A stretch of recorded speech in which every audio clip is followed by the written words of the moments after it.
All right, so what are we going to talk about? Let's start out with how your business started.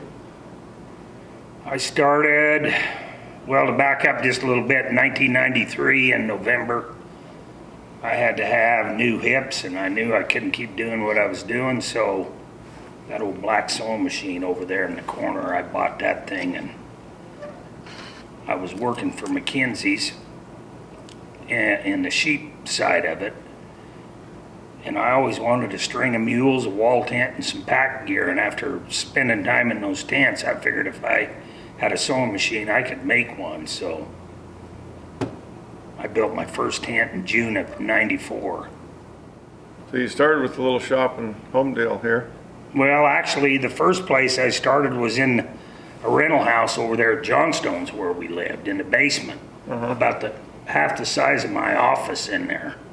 And then I rented that little building downtown there, and half the stuff I made, I had to get an extension cord and move everything out on the sidewalk. And then I built this in about 97 or 8, I can't remember, when I built this building. And then The time you moved out here, you had a clientele or had enough business. You've stayed pretty busy as you wanted to be, huh? There was a pretty good lull during that economic crash of '07, '08, and I think the only thing that saved me there is I didn't have much overhead. You know, I still had a payment on this building, but everything I bought in here I paid for up front. I never borrowed any money. And so, other than that, that was pretty lean then, but the rest of it, you know, it's just, and then I had this girl hired who kept hounding me to get on Facebook, and of course I didn't know a thing about that. And Still don't. finally she convinced me. I loaded her up and took her to town, and $1,000 later I had an iPad and Facebook account, and within the week it paid for that iPad. So, in a year's time, and there's lots of different tents, but just a ballpark, how many tents are you producing a year? Probably somewhere between 70 and 85. And what percent would be teepees and what percent would be bigger wall tents and whatnot? Probably 50-50, with the exclusion of this year. The teepees way outnumber the tents. I think from February to 1st of May, we probably made 25 plus, and 90% of them all went south. Texas, Oklahoma, New Mexico, Arizona. So you got lots of other accessories, bed tarps and bags and scabbards and accessories we'll call them, but in comparison to tents, what percent would the accessories be? I don't know. We sell a lot of bags, sell a lot of bed tarps, sleeping bag covers. Feed bags? Yeah, all of that stuff sells pretty good. We used to sell a lot of pack equipment, but that stuff's kind of a dying art. I used to build sawbuck saddles, Decker pack saddles, but I don't think I built a pack saddle in 3 years. Rifle scabbards, that's one of our big things. We sell a lot of those things. And it all depends on the time of year too. Yeah. We try to build tents any day we can, which very seldom do we get a lull there. To go in inventory, not. I don't inventory any. Only time I ever inventory any tents is I build the tent that I have at Jordan Valley Rodeo, and I always try to take at least 2 9x9 teepees, and I do have 1 9x9 teepee left here, but other than that, everything's gone, sold. So most everything is on order only. Yeah, except for the smaller stuff, bed tarps and bags and that kind of stuff we always have on hand, but tents are always, you got to order them, and it just depends on the time of year how long it'll take to get one. Where'd we meet, Martin? Well, I don't know that we ever did meet. But, I don't know, and I guess you had to be something like 9 or 10 years old to be in 4-H, so probably then when I started coming to the county fair, my mom had a horse 4-H club and it was a pretty big group of kids from the Bruneau area. Kenny and his group was hanging around the fair, and I don't remember hanging around Izzy's dorky kids from Homedale, and of course we were all mounted and whipping and spurring and better than them, so we didn't pay much attention to him, but I knew who he was. His uncle actually worked for my dad prior to that a few years, so I knew kind of that the Bims were down in this area. But then when he got a little older, he quit hanging out with all them deadbeats from Homedale and got around some Mackenzies and Stanfords and, you know, more some guys that I knew that rodeoed and ranched, and so then I guess I started paying a little more attention. And he was a cook on some of these, for some of these guys, so that got my attention a little bit. But and then I lived in Homedale here for a while. I came back from Nevada and had a little property here. And I guess that's probably when we really got to know each other. Yeah, best. I think didn't I put a cover on an old stock trailer you had or something there when I was in town? Yeah, you covered a horse trailer for me. Mm-hmm. That damn thing only lasted 20 years. Then you wouldn't warranty it. Well, I told you not to get it wet. It had dissolvable thread.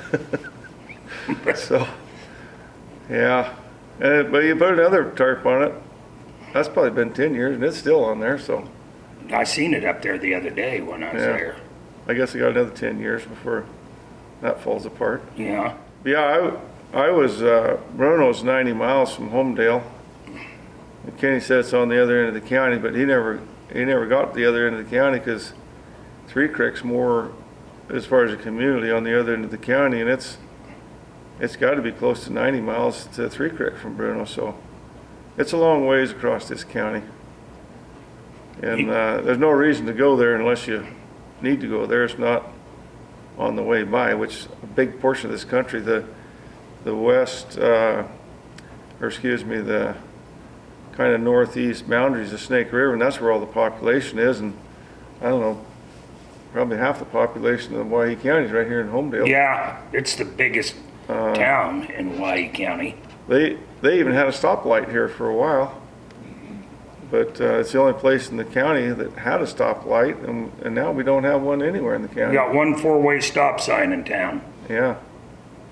So, no parking meter. They put a parking meter at the courthouse in Murphy as a joke, but it's a joke because nobody puts any money in it, I'm pretty sure. So anyway, it's a big remote area. The Waihe Mountains take up the bigger part of it, and that's where all the high country that most of the cattle go to in the summer. So you can spend your whole life here and never see it all, or a big share of it. Yeah, yeah. My uncle was sheriff here for a while, and he had an airplane, and there's probably a lot of it he still didn't see. I mean, you can fly over it, but you don't see much. Yeah. But yeah, it's a long ways and lots of corners, and well, part of it is there's so many canyons, gorges, that you can't just go from point A to point B. It's like a maze. You got to go 10 miles over here to cross this canyon and 10 miles back over here. The Bruneau Canyon for 70 miles, there's only a couple of places you can cross, and it's the same deal. You can get in here and you got to go up the canyon a few miles to get out the other side. Waihe River's the same. Waihe River, Waihe Canyon, a lot of these creeks and stuff, it's not an easy area out in the mountains we're talking to just go from point A, even on foot, let alone a horseback or in a vehicle. So anyway, yeah, you don't get around real easy in a lot of that backcountry, but I don't know why we're talking about that. That doesn't have anything to do with canvas. But anyway, I lived in Homedale here for a while, and Katie, that's when about the time you moved, what year did you say you moved to I think shop? 97 or 8. And that's about the time you left, wasn't it? No, I came here, I left the Wine Cup Gamble in the winter of 92, 93. So 93, I was here and riding horses in the summer and doing whatever in the winter. And it was more about 03 that I left. I bought a place in Texas in 05. And so I guess 04 is when I actually officially left. But that's when your business was starting to boom because you'd already moved out here, Yeah. right? So When we bought this place, where this shop is now, it was about a year later that I built this shop. anyway, our kids kind of grew up together, or went through high school together at least. Yeah, I think my daughter and Wade are about the same age, aren't they? Yeah, one of them. So anyway, yeah, he built feed bags and stuff, hay bags. Mark designed the hay bag that I still make today. I don't have any left hanging up, but He started out making hay bags that you put one little flake of hay in. I said, that's BS. Why don't you make one you can put about a half a bale of hay in? So we just measured the half of a 2-string bale of hay. And we're talking these 100-pound bales, not these wimpy 60-pound bales. But so it's almost 3 foot tall, huh? yeah, 32 inches or something tall.